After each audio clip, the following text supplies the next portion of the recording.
chapter clicked in to College Volleyball Weekly on Viral Volley Media. Now here's your host, Rob on mic.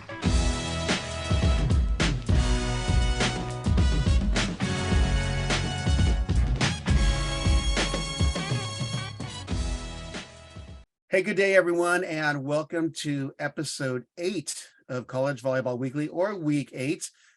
With me on screen are Brad Rostratter of UC San Diego, Jay Hosick of George Mason, Dan, friend of Lewis, and Theo Edwards of Cal State Northridge. It's always one of the toughest things to start off shows with sad news. And unfortunately, in the last few weeks, life has happened. Actually, some passing of some really well-respected members in the volleyball community, have happened. And one of them wanted to recognize as someone I think he's touched the lives of a lot of people through their volleyball careers and has been a great influence is Rocky Chiarelli.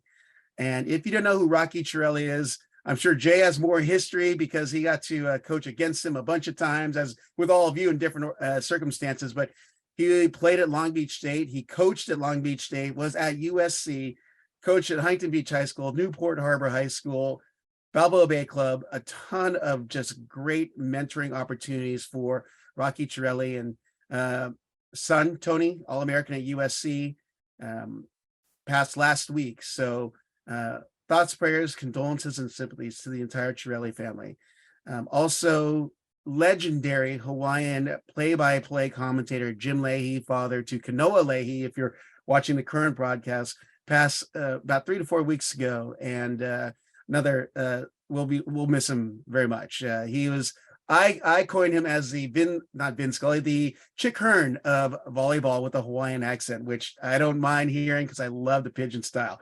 But they'll be sorely missed, and Kanoa will definitely carry on the tradition. He's a very talented play-by-play commentator and analyst as well. So with that, wanted to go into the other news that's happened this week in NCAA men's college volleyball. And Coach John Speraw of UCLA notched his 200th win as a UCLA head coach against his first head coach job, UC Irvine, on Friday night last week. And then he notched his 400th career win as a head coach yesterday against UC Irvine. So great accomplishments. What I think is even greater about that is there's one guy that's been there with him through it all.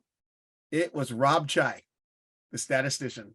Best friends since they were 5 years old, ended up on the same bus, the kindergarten bus to school, and that's all she wrote. To Arcadia High School, the Apaches, and the only reason why I know it because Coach Speraw is proud of his Apaches in Arcadia. So congratulations to John Speraw and Rob Chai. But let's address the elephant in the room. We had CVW Showdown Part 2, UC San Diego and Cal State Northridge. Let's take the view from Coach Brad Rostratter's perspective. Great. I'm glad we started here. Northridge and Theo, they played really well, and I think both of us, I'd say we both didn't play as well as we would have liked to. Offensively, we both were not super crisp. We both had a few too many errors, but ultimately we had too many errors offensively. We weren't clean enough offensively. The blocking from Northridge, Hobus blocking in system against our left sides, and then also out of system blocking, all of CSUN's block was pretty solid. And it forced some unforced errors for us on our side. And then I think Hobus and then Griff Walters from the end line serving put a lot of stress on our passers over time. And those are two guys who had real big impacts from the service line. But yeah, it was a fun battle.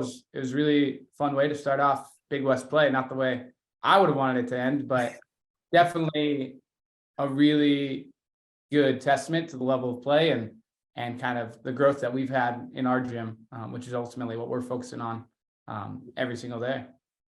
Well, Kyle Hobus received the off the block offensive player of the night honors that night. So let's take Theo's view here on the other side of the coin, the first place Cal State Northridge Matadors. First place. God, I love that. Yeah, well, first off, if you guys haven't been to UCSD of late, the facility is absolutely incredible. They've made some real tremendous improvements over the past few years, and there's this 6 projector system on one side of the stadium that I've never seen before anywhere else. And they do a terrific job with the lights. I mean, it's really a high class event. And so if you have not been to a match there, I encourage you to go and support and watch volleyball there. I mean, it's a really, really great atmosphere for volleyball. So, but anyways, the level in the gym, like Brad said, there was a lot of mistakes. It wasn't the cleanest of volleyball, and in terms of it being the first match of the Big West, it looked like it. We played good for stretches and played poor for others. I thought that they had a couple of players that tested us, and Ryan Kaw always is a guy who hits the ball incredibly high and can put it in the corner and in places where the defense is not. And there were some moments there where he really challenged us. And but overall, I thought we responded well. I think they beat us in the first set, and we came back and made some blocking adjustments. And Brad is doing a terrific job with those guys. And you look at that team where they were just a month ago and where they're at now. I mean, they're really improving, and that's just a testament to some great coaching. So excited to play them again in another week and get back at it. That's right. CVW Bowl Part 2 for you guys. So loving this week's topic because it was Splitsville galore. And with that, 2 more undefeated teams fell. And, we're going to start with the one that the happy guy on the screen there. That's the Charleston, Georgia Mason matchup, because Charleston no longer undefeated thanks to those Patriots up in Fairfax, Virginia. Talk about that, Jay, and then we'll let the other guys chime in. Well, before I talk about that, I want to send my condolences to the Torelli family and the Leahy family. I've had the pleasure of knowing Rocky for a number of years, and on a little story about him, we played some beach volleyball one day. Obviously, this is a little bit later on in his years, and we were playing, I don't know, 4-man or 5. Everybody was on the court, and Rocky stood in the corner, and he said, "I got this little circle right here. It's all good. I got this one. And anything comes in here, I've got that ball up." Because Rocky wasn't making any moves to go anywhere else.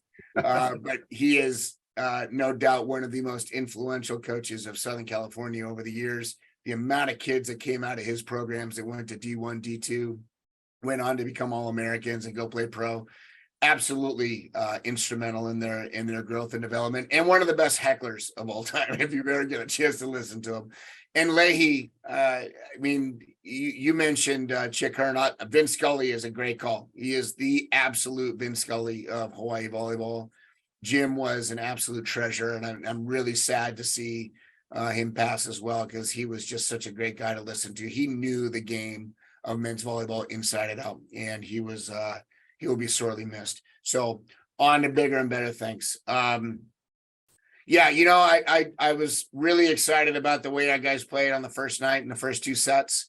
We came out humming on all cylinders and doing some good things, and even went into extra innings, so to speak, in the second game and came out victorious. And I felt really good about what we were doing.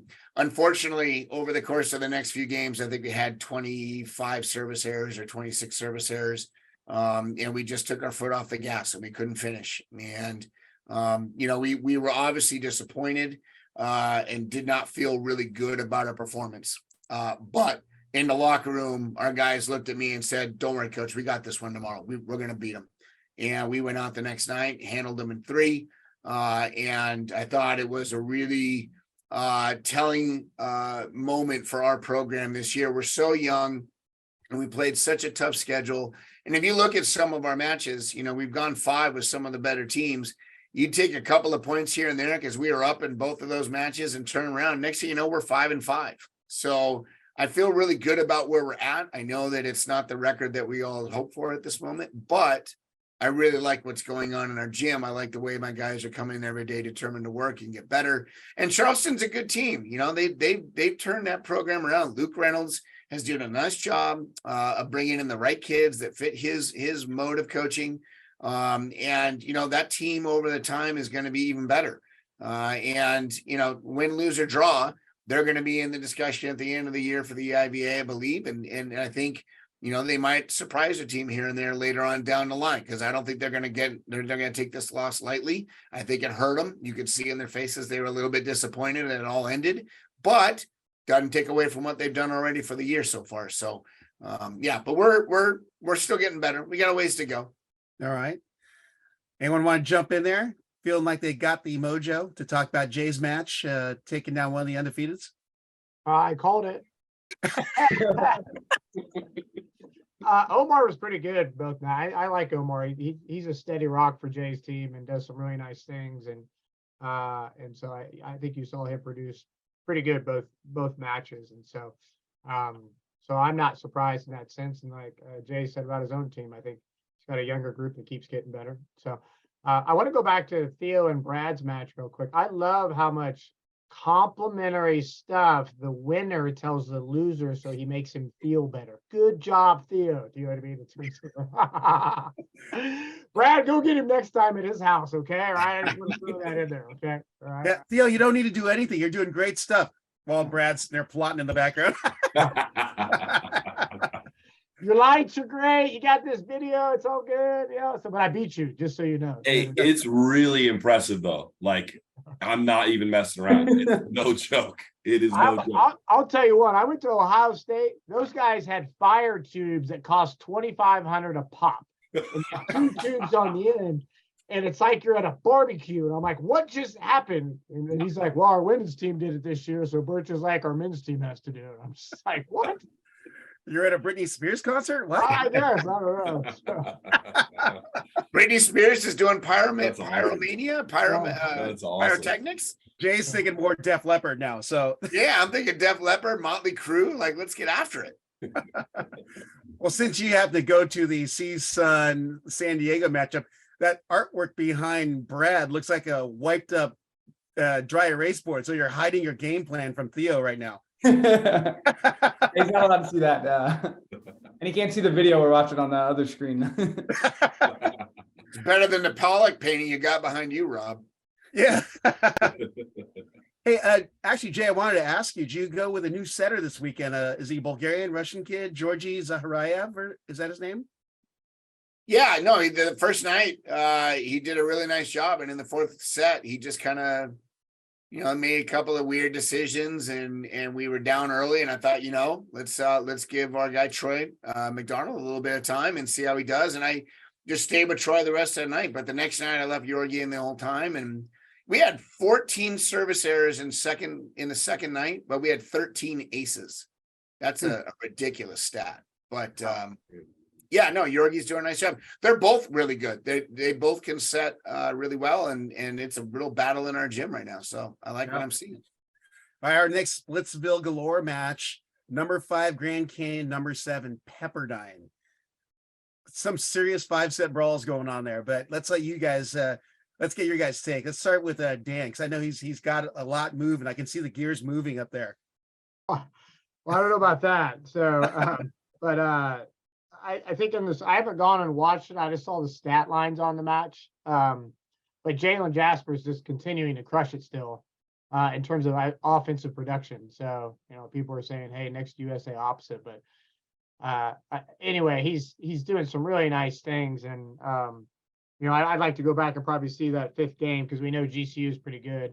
But I'm not surprised they split. 2 very talented teams. In terms of, Bryce runs a phenomenal offense for those guys. They've got some guys who can put the ball away, and then you got the 3 pins at GCU that are continuing to wreak havoc on people between it serving and attacking. Do you know what I mean in terms of that? So.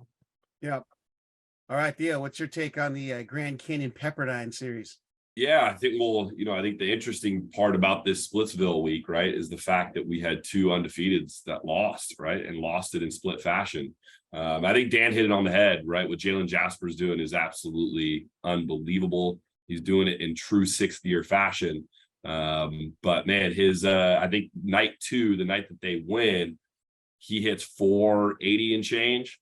And the night that they lost, he hit over 500, which is, just absolutely incredible. That it's a testament, obviously, to what Jalen's doing, but a testament to the fact that how good Grand Canyon is. The fact that that guy can have that type of production and it's still an incredible battle. Lets you know that GCU is having some of the similar numbers too. But I think kind of what Dan was talking about in what we've been saying week after week, the top 4 teams are a little bit different. And I feel like that 5 to 8, 5 to 9 area is incredibly back and forth. With the USC and Stanford, right? USC's 13, but USC Stanford could go either direction. And obviously we're seeing that GCU and Pepperdine, that could be a split up. And then, back to Jay's point earlier in the show, there's a lot of unranked teams that are really, really good and not necessarily getting the recognition that, we'd all hope to see beyond number 15. But, with teams like George Mason and Lewis and Princeton and NJIT, I mean, these are some really, really great teams right now that are not ranked. But maybe we need to start looking at having a top 20 or a top 25. Yeah. All right, let's go over to Jay. I echo the sentiment about the top 20, 25 rant being something that maybe in the future, near future here, we start to look at. Historically, and I think it's on the other episode, but historically, when there were only 3 conferences, yeah, I get it. The MPSF was really deep and the MEVA was kind of deep and the IVA wasn't as deep. And so it made some sense to put, number 8, 9, and 10 from the MPSF in the top 15. However, now with all these conferences and all this support starting to be garnered from the administrations and the athletic departments for some of these programs, historically, the names that used to be kind of also rans are now becoming teams that people are going to have to start recognizing their names. And Lindenwood this year seems to be leading that charge, and good for them. That's awesome. It should be like that. But I think what you're starting to also see is that teams that have high flying opposites or teams that have high flying outside hitters, it's easy to fly under the radar when nobody knows who you are. It's a whole nother level when everybody knows who you are and you are still able to produce those numbers. In Grand Canyon is no slouch of a blocking team. Their guys get in somebody's airspace at a real high altitude, and Jasper is still able to find ways to kill the ball. That's how you know you're next level. That's how you know you're All-American status. That's how you know that your pro career is going to take off pretty quickly. That's how you know when the national team's looking at you going, yeah, this could be somebody who is special. Because like I said, everybody knows about him. It's not like Jalen's, a 5'8" kid who just kind of, finds a couple of small swings in there. The kid's 6'6", 6'7", touches 16 feet, and is hammering the snot out of balls. And he's not even bringing a giant jump serve. He's bringing a jump float, and he's getting really good success with it. So, there's a lot of things there that he does well, that I think his future is pretty bright. But that's the difference for me. Yeah.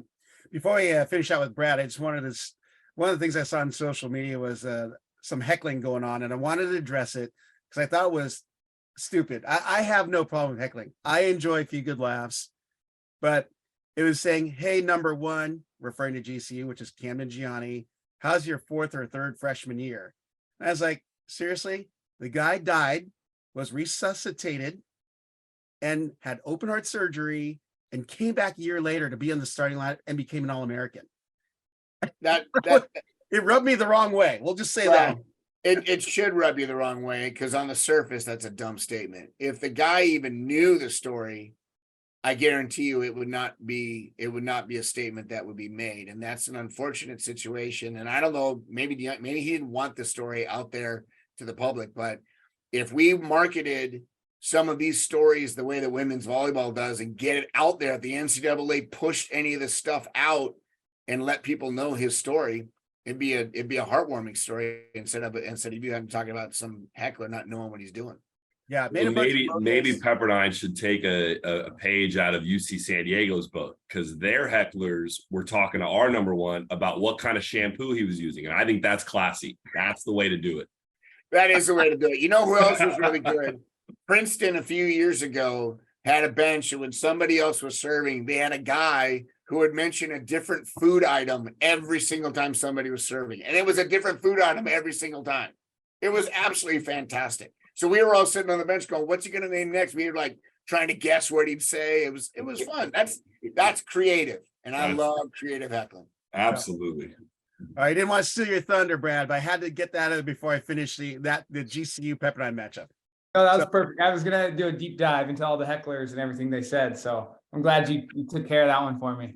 Yeah, I mean, to me, the difference was, I mean, they got max amount of volleyball, 10 sets of volleyball on their conference weekend is a lot of volleyball. And you look at Grand Canyon and their 3 pins had about 20 plus swings each, nice and balanced. Then you look at Pepperdine and you got Jalen Jasper taking every other swing for the team, and Jalen's obviously, a very talented player and in the mix to be a player of the year, and for sure an All-American and, even the NPSF player of the year conversation. So that's kind of the two differences we see with those teams. And when Jalen's on and they have some support from their supporting cast, they can be really scary and beat any team in the country. And I think some keep an eye on with Pepperdine is Akin Akinwumi. He was a pin hitter, he's now been moved to the middle, has the most volatile serve in men's volleyball, which is saying a lot, but he's serving 70 plus. I think it was night 2, 4 aces and 7 service errors. So just a very impressive performance, and they got him 28 attempts out of the middle. So it's a little bit of a higher set, so they're able to set him in some different situations. But it's great by Bryce Dvorak being able to get the middle involved, create a little bit of balance there, and utilize Akin's very, very special arm offensively. Yep. All right. That thing's a cannon. Our final Splitsville match, number 13 USC and number 9 Stanford, and came down to a pretty brutal brawl at Galen Center on Sunday. So who wants to take a stab? We'll go with Jay first on this one.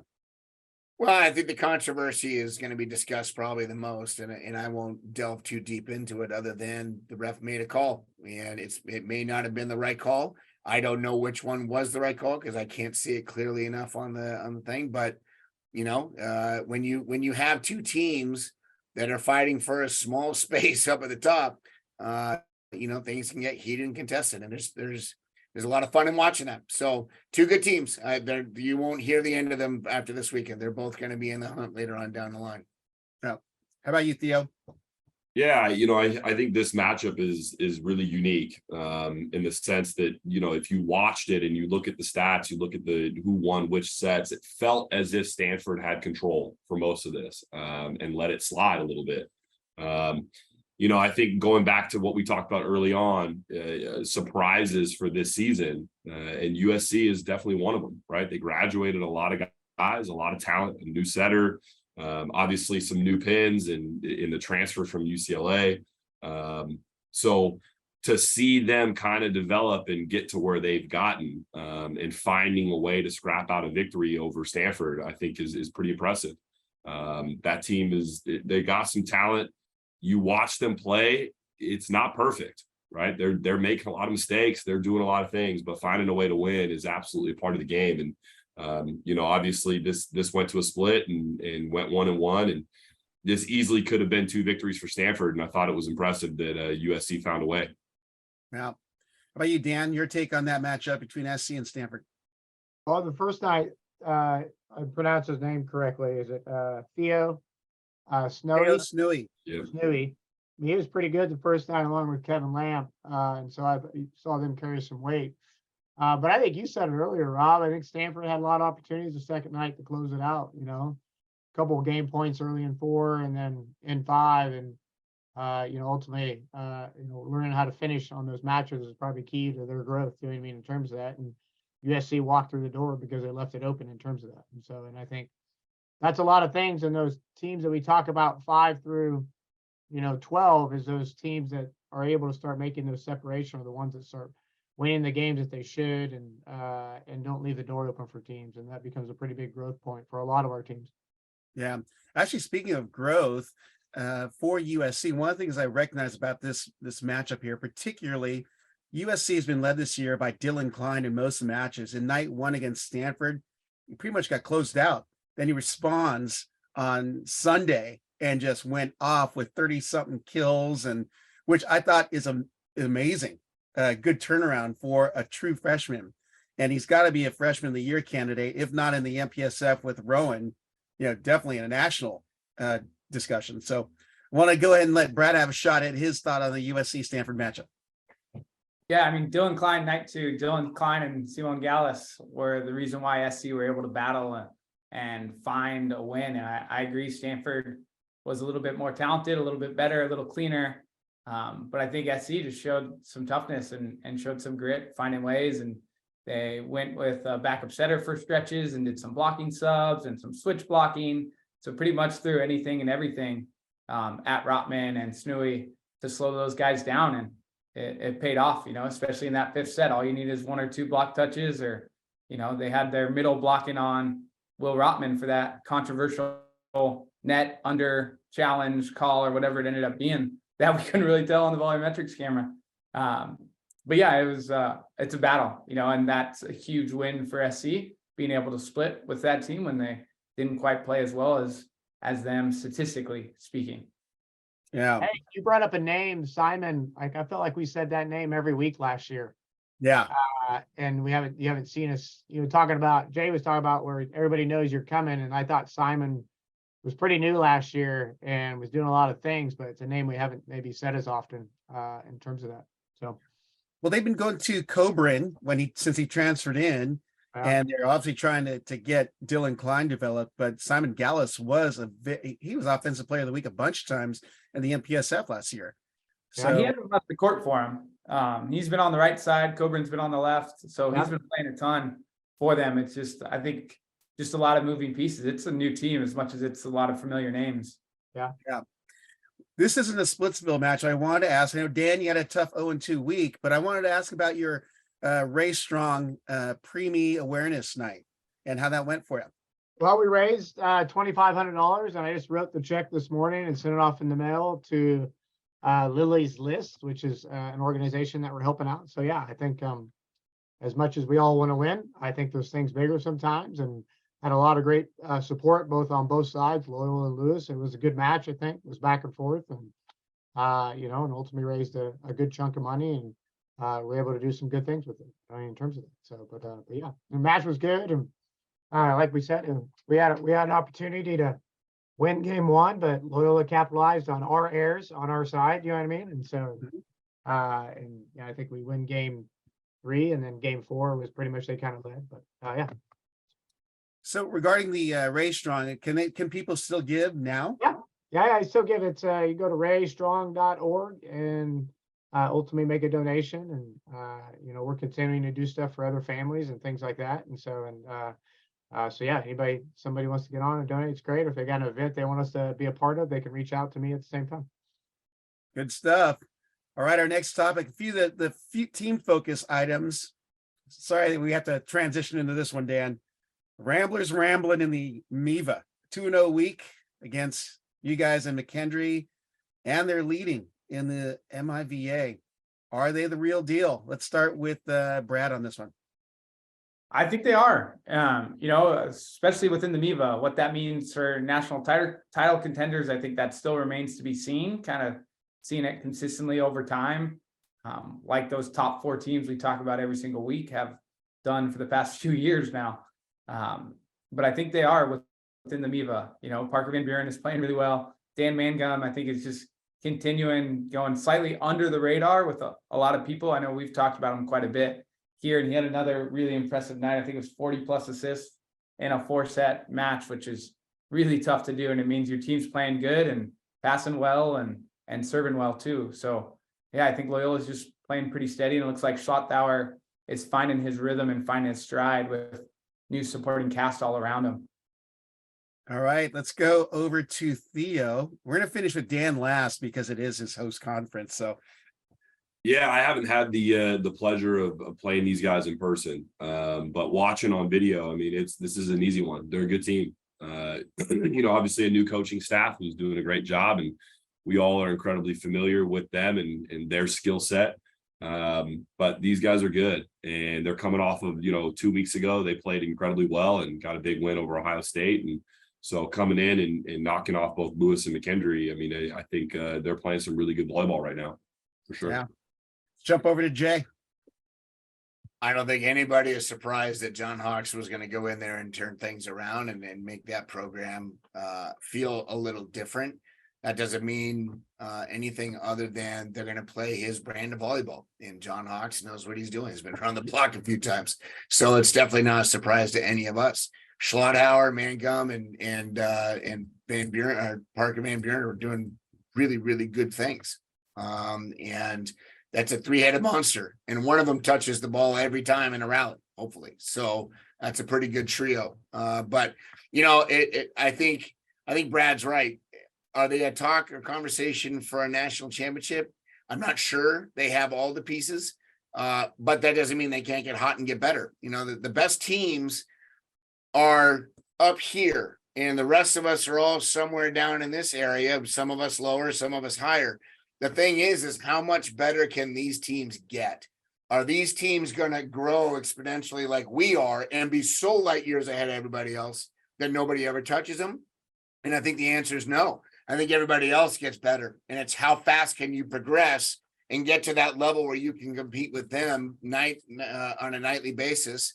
And you never know what happens at that point. But that's where I think he is. He's somewhere in there, and he's working and building his way. And will he by the end of the year? I don't know. But he's doing nice things, and it's a fun team to watch. Yeah.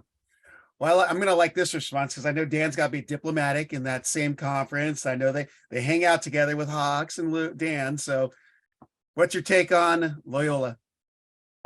Not surprised. I think they returned almost everything except for the setting piece from last year. And so I think and Jay hit it. You know, I think ultimately they were poised to win league last year. If everybody remembers, Ohio State was coming into their place. They beat Ohio State at home. They win league, their first seed.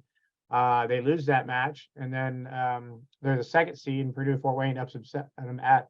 So I think those guys are on a little bit of this. Like you talk about, Penn State was expecting to be there last year in the tournament. I think Loyola's in the same phase. They've got some guys that were expecting to win league last year. They had done the work, and they kind of slipped right at the end. And I thought they beat Ball State both times last year. And I know Ball State made it. We were on Ball State, but nobody ever talked about that a little bit, where Loyola wins that match against Ohio State. Ball State's got to go through Loyola. And so I'm really not like, they've got all the pieces in terms of the opportunity to win league. You plug a great coach in there. He's doing some good things and making them better. So yeah, I think they're in a good spot where they want to be halfway point of the MEVA conference play. So yeah.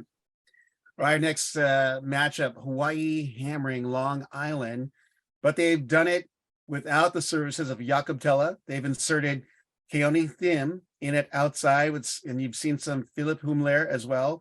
But what can we gather about Hawaii, or is it still a question mark because we haven't seen the national championship lineup out on the court altogether? It's not to say that Brett Schuer is doing a phenomenal job, because he's stepping in and doing a great job.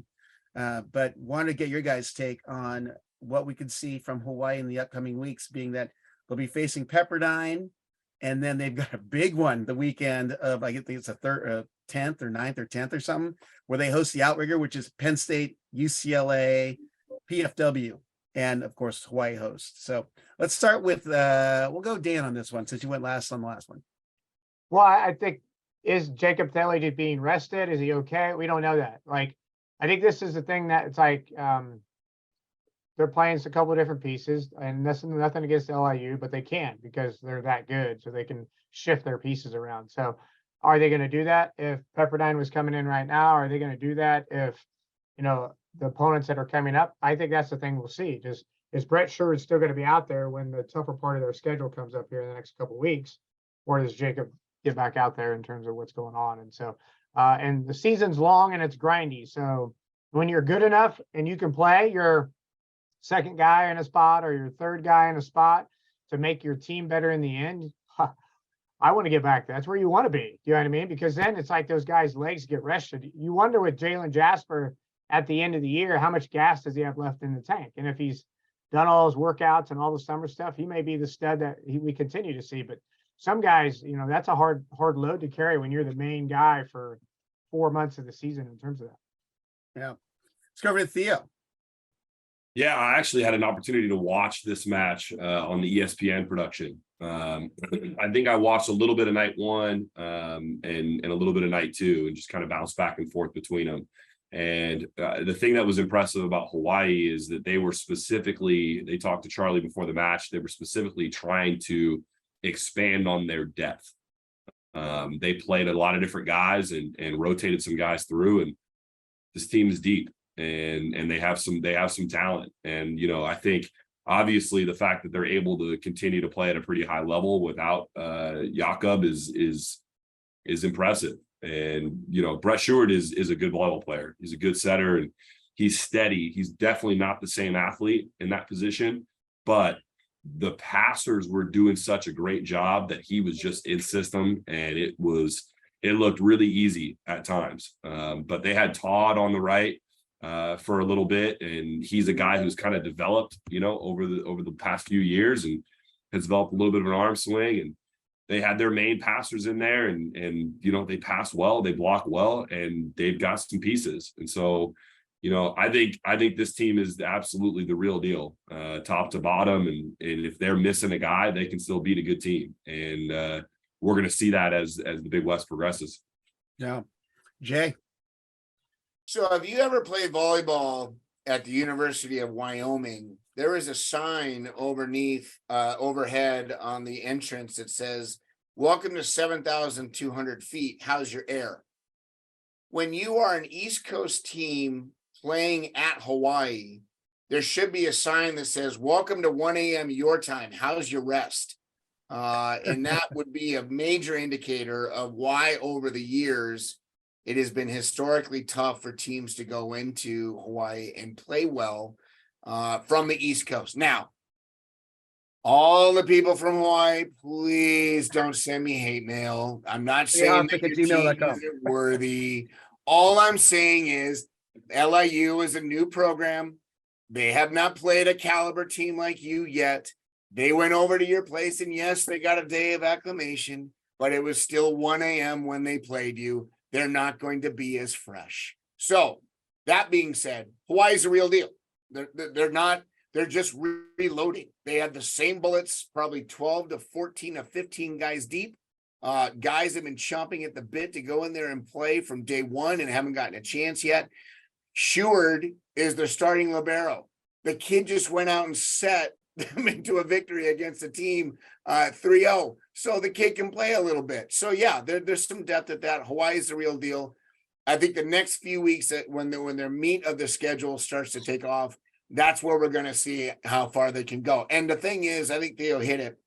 If Jakob is injured, is Stewart going to be the guy that can get them there? I don't know. I haven't seen Stewart set other than that match. I don't know how good he is in the gym. But if he's setting in the gym right now, who's playing libero? I know the guy came in, Elu Choi, I believe was his name. Choi? Did a real nice job. But that there's something to be said there about a guy who's been there, done that for a little bit longer, and Jakob is that guy. But listen, Hawaii's the real deal. Until they aren't, they are. Yeah. We're going to interrupt Brad before he gets his last steak, but Jakob Tella a couple of weeks ago was on KHON News, and they'd interview him in a 2-minute piece, and he's just resting. He's nursing an injury, but he's resting. I thought you were going to say, "Yeah, I told the coach I'm not playing. I'm taking time off, coach." He's transferring to UCLA. No. Wow. Just kidding. That was going to be really impressive. Rumors. Way to go, Rob. Starting rumors, buddy. I just say that people are leaving left and right here. All right, Brad, final take on Hawaii and the LIU matchup. Yeah, I mean, it's no secret Hawaii's really good, and a lot of those guys have been playing up against one of the best teams in the country for the last 3 years.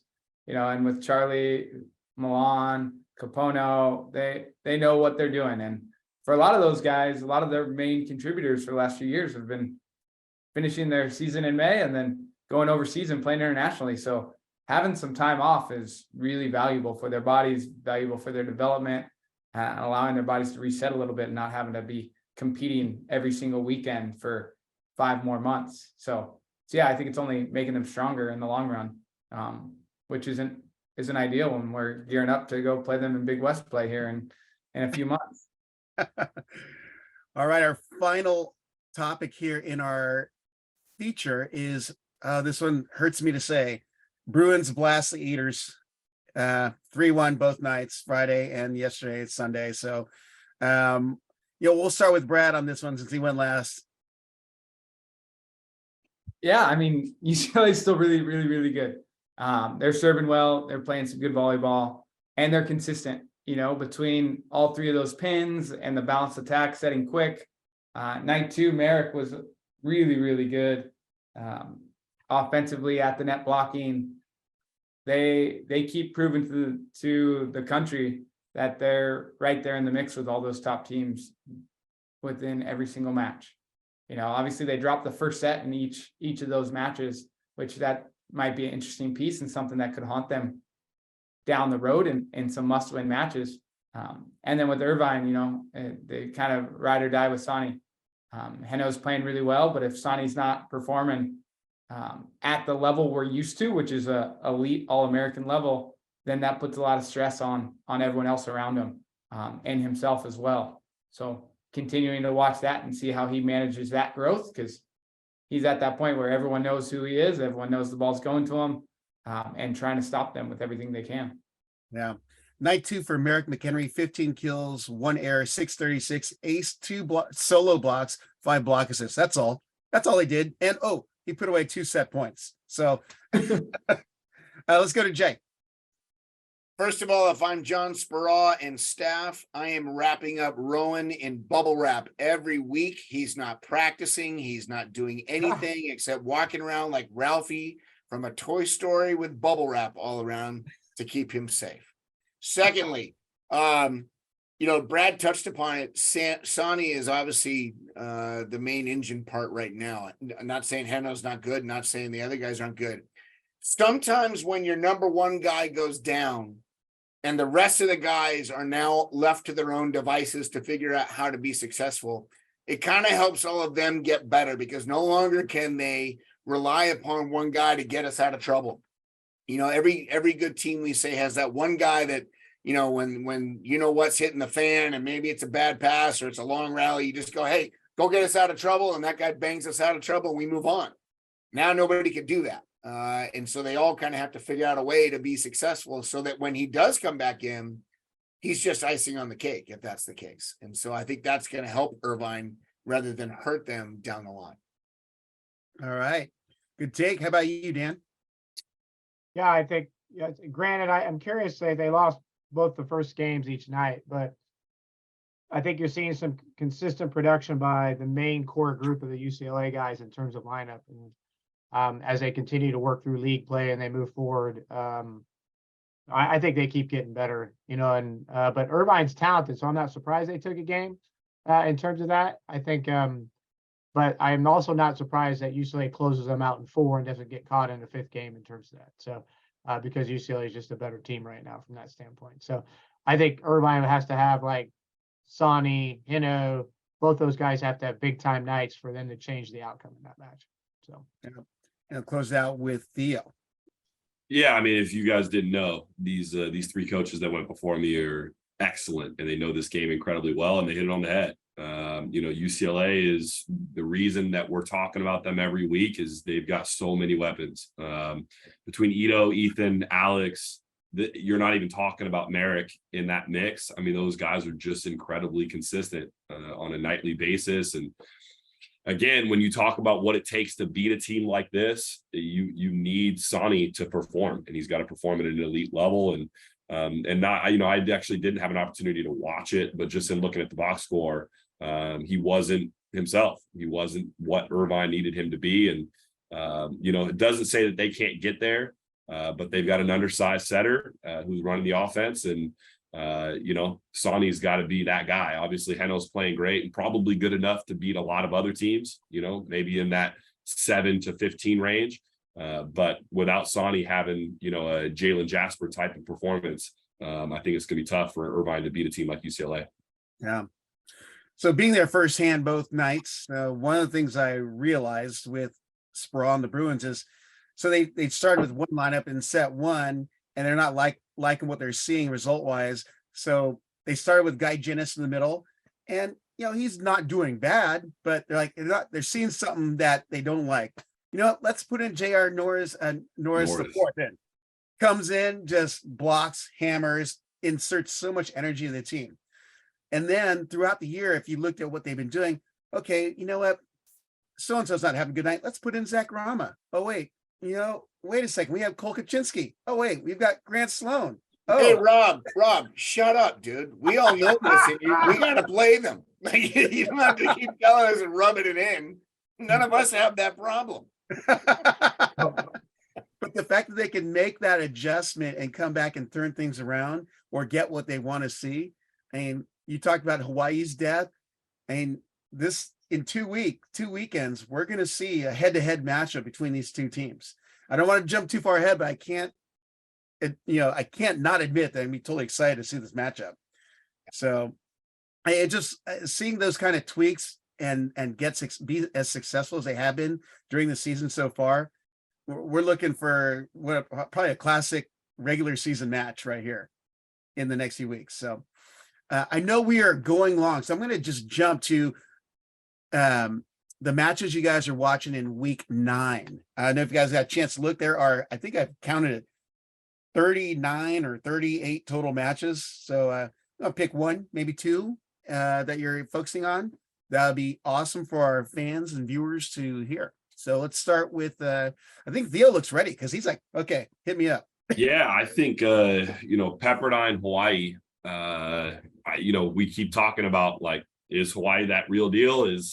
Are they capable of beating an elite team? And is Jacob healthy, right? Is he healthy? And I think my guess is he's going to play in that match. That's my guess. And I'm excited to see that matchup. I think that's going to be pretty exciting.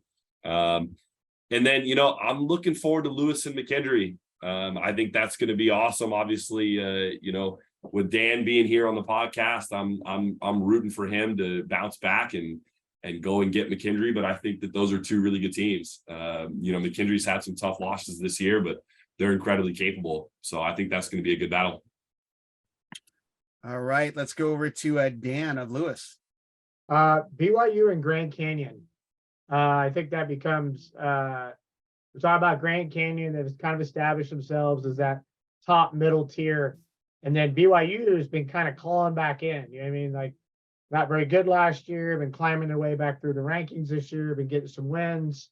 And so do they take the next step? Do they say, hey, we're in this top echelon, or does Grand Canyon stifle them and continue where they're at in terms of that? So that'll be pretty big. Ball State plays Long Beach. Caleb Jennis is back in the cycle of playing, and you got the other young man from Zimbabwe T. And so I think Indeza Bacheva. Yeah. What you that happened. You're the announcer. I was lucky I got T out, just so you know. Do you know what I mean?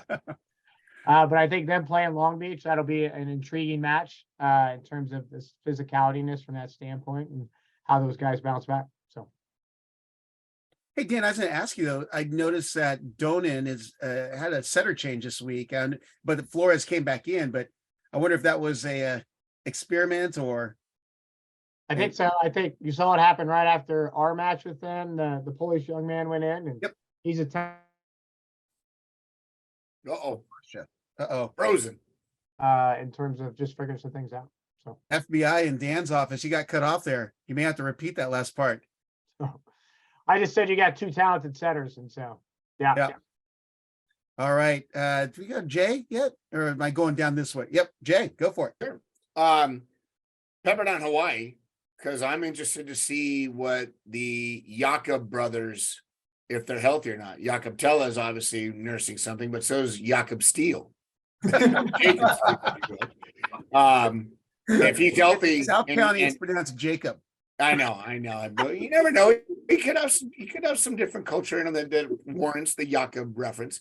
But if he's healthy, if Steele's healthy, then Pepperdine will be at full strength, and that will be really interesting to see. I also will be watching BYU Grand Canyon because I think BYU right now is a little bit still here, and I think Grand Canyon's still humming at a high clip. I am going to be playing, or we are going to be playing North Greenville. So we have the #1 conference Carolina team coming in this weekend. But the last match I'm going to be watching, is Penn State versus the battle of the anagrams, both CUI and UCI, which is going to be a lot of fun to watch. I'm interested to see if Wildman's going to get more sets. He's kind of been a little bit under the radar in recent weeks, and I'm wondering what's going on. But Concordia Irvine has been doing a really nice job recently in recent weeks. They're opposite Batista. Kid's a beast. Him against Fisher, that's going to be a lot of fun to watch. So I'll be watching those matches for sure. All right, Brad. Rounded off the last two, we got Irvine, Stanford. Irvine bouncing back, Stanford bouncing back from splitting. Fun to see Rotman and Sonny go up against each other. I think those are two of the top players in the country. So that'll be a really impressive battle, and two of the more fiery players in the country as well. So I'm excited. I know Rob will get a good front row seat for some of those trips. Well, this is interesting, and I'm curious on the coach take on this. UCI plays up at Stanford, then flies for an early match on Sunday against Penn State. So, they play up at Stanford at 7 p.m. They're going to get a early morning flight on Sunday, and then play Penn State at 5 p.m. So, well, welcome to Coach Niffin's unique travel history. We could go on a very long combo about the things he's done sometimes in travel too. So Yeah. All right, sorry to interrupt, Brad, but I had to mention that because does that play into the mix? Like, is that a challenge for your athletes? Oh, absolutely. It 100% is. Traveling and bigger guys being cramped in an airplane is not good, or cramped in a bus, or cramped in a rental van. Like you got to work out the kinks when you get to the gym, and there's going to be lots of kinks in the knees, the hips, the back. Anytime you're traveling a day of a match. Again, 25-minute flight. Well, again, welcome to how the Midwest and the East Coast have had to travel forever. When you play an away match and you're in your own bed at 10 p.m. that same night, that's not an away trip. Send all hate mail to Rob. Don't send it to me.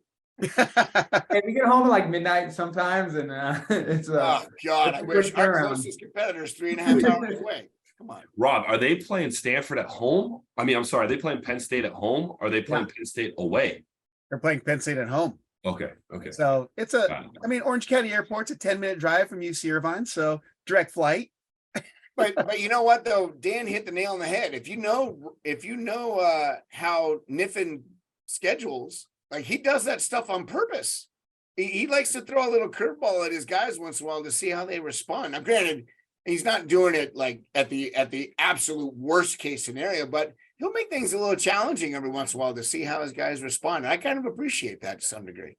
Yep. Hey, to win a national championship, and if you're a lower seed, you got to play Tuesday, Thursday, Saturday. You know what I mean? So it's like,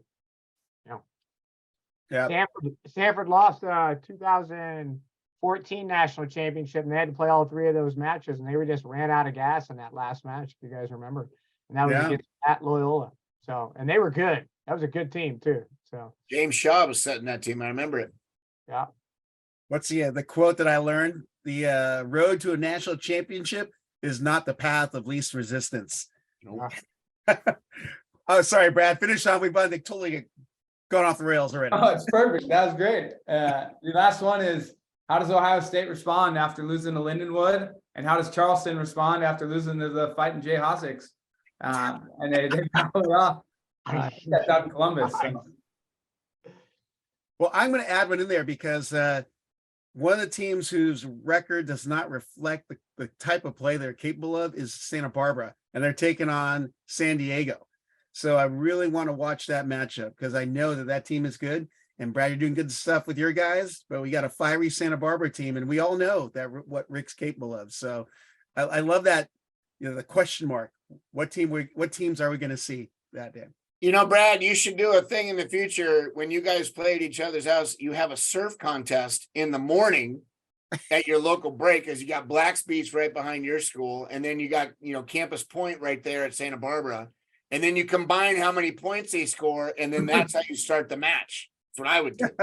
Sam. I'll be too busy watching the nude bathers at Black's Beach. So you guys picked a player of the week last week, and I posted a cartoon graphic of those players, and the thing went crazy. So I'm going to have you guys pick your player of the week and do the same thing for this week. So let's start with, let's go with Dan on this one. Omar Hoyas from George Mason. Woo, look at it. How about you, Brad? I had to go with Jalen Jasper. And no doubt, no brainer for me. All right. And Jay. Kobe Ezionu, 14 kills, 0 errors, 765 against NJIT. It's pretty good. And we'll close it out with Theo. I'll take Merrick McKendry. 15 kills, hit 636 against UCI. Oh, ouch. Take some.